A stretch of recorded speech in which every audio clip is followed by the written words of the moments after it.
स्वदा गुरुर्ब्रह्मा गुरुर्विष्णुः गुरुर्देवो महेश्वरः गुरुः साक्षात् परब्रह्म तस्मै श्री गुरवे नमः।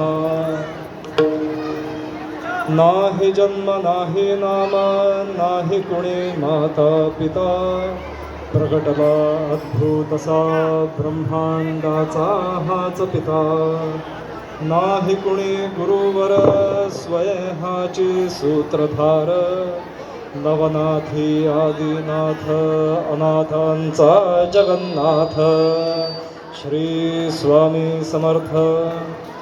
सज्जन हो, आज स्वामी समर्थांचा प्रकट दिन।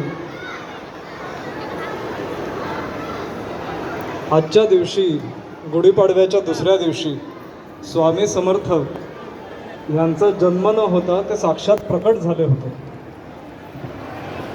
अनेक विभूती अशा आहेत ज्यांच्या जन्माच्या तिथी माहिती नाही, त्यांचा प्रकटोत्सव साजरी केला जातो।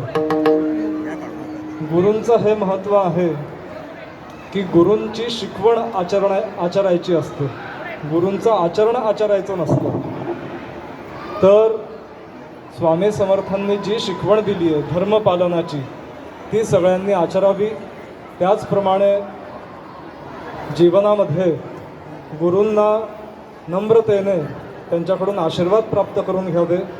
कोणतं तरी एक स्थान आपल्या आयुष्यात असं असायला हवं की जिथे आपण डोकं टेकलं पाहिजे, जिथे आपला अहंकार आपण समर्पित केला पाहिजे। तर असं स्थान म्हणजे गुरूंचे चरण असतात आणि तेच प्रवेशद्वार असतं भगवंतापर्यंत पोहोचण्याचं। तर त्यासाठी आज सगळे जमलेले आहेत। सगळ्यांनी स्वामी समर्थांच्या चरणी पूर्ण भक्तिभावनेने आपली सेवा अर्पण करा आणि आजचा प्रसाद हा साक्षात स्वामींचाच प्रसाद आहे ही भावना भक्षण करून मग आपापल्या घरी जा। देवाचं स्वामींचं सतत नामस्मरण केल्याने देखील आपल्याला अनंत पुण्याची प्राप्ती होत असते। त्यामुळे देवाचं सतत नामस्मरण आपल्या ओठी असावं एवढंच सांगतो। पुढे भजन अजून बाकी आहे, अधिक वेळ घेत नाही। हर नमः पार्वती पतये हर हर महादेव।